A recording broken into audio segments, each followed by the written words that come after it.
If you haven't been living under a rock तो आपको ये पता होगा कि मिसेस खान कौन है। मिसेस खान वो अजीम शख्सियत हैं जिन्होंने कुछ दिन पहले एक मॉर्निंग शो में आकर डिवोर्स की शरह में इजाफा की मेन कॉज ये बताई, और वो मेन कॉज ये थी कि लड़कियां आजकल बहुत मुंह फट हो गई हैं, बहुत डोमिनेट करती हैं, अपने खामन की बात नहीं सुनती। और उन्होंने ये भी कहा कि उनके ज़माने में उन्हें ये बताया जाता था कि जब खामन घर आए तो उसके लिए गरम रोटी तवे पे होनी चाहिए, उसके जूते बीवी को उतारने चाहिए और उसकी भरपूर खिदमत करनी चाहिए, और मोस्ट इम्पॉर्टेंटली अपना मुंह बंद रखना चाहिए, क्योंकि कोई भी इंसान, फीलिंग्स वाला इंसान, क्यों कभी अपना मुंह खोलेगा किसी भी बात पर।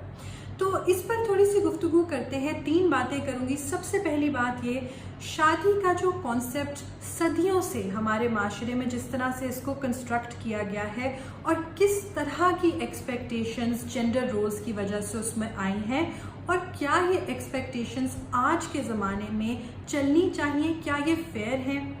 बहुत देर से घर चलाने की जिम्मेदारी और शादी का रिश्ता निभाने की जिम्मेदारी एक तरफा तौर पर खातून पर डाली गई है। उसको ये बताया है कि क्योंकि खावन जो है वो तुम्हारी माशी जिम्मेदारियां पूरी करता है, इसकी वजह से घर के अंदर तुम्हें चुप करके, मुंह बंद करके, अच्छी बच्ची बनकर उसकी बातें सुननी चाहिए, अपनी ख्वाहिशात का गला घोंटना चाहिए, अपने बच्चों और खामन की खातिर अपनी वक़्त और सेल्फ रिस्पेक्ट को मार देना चाहिए।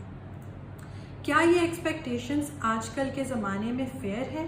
पहली बात तो ये है कि क्योंकि दुनिया को अभी अंदाज़ा हो गया है पिछले एक सदी के अंदर के ख़वातीन भी इंसान हैं और ख़वातीन की भी सेल्फ रिस्पेक्ट हो सकती है, ख्वाहिशात हो सकती हैं, वो भी कुछ बोल सकती हैं। तो लोगों ने ये रियलाइज़ किया कि जब 2 लोगों का रिश्ता है तो फिर दोनों को ही इंसान समझा जाना चाहिए और दोनों को ही इक्वल समझा जाना चाहिए।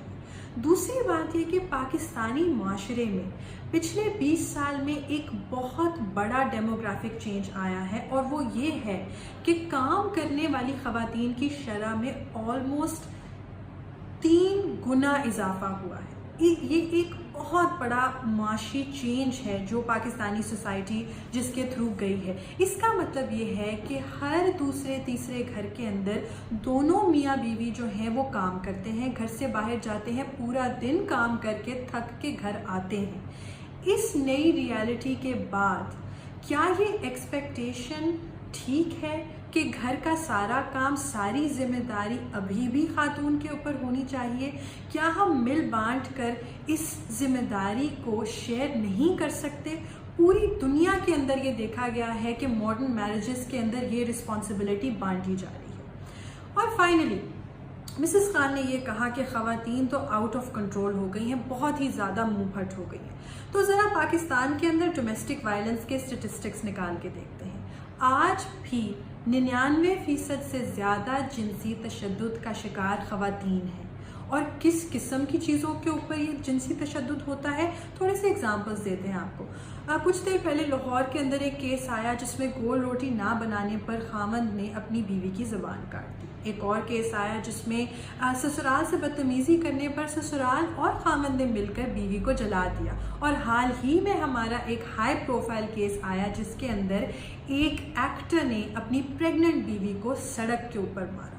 ये सब देखते हुए, ये सब मद्देनज़र रखते हुए कि आज भी हर तबके, हर शहर, हर रीजन की खातून जो है वो जिनसी तशद्दुद का शिकार होती है, चाहे वो खामोश तब्बा हो या वो मेरी तरह की ज़्यादा बोलने वाली खातून हो। क्या आप अभी भी अपनी बेटियों को यही पैगाम देंगे कि वो चुप करके बैठें?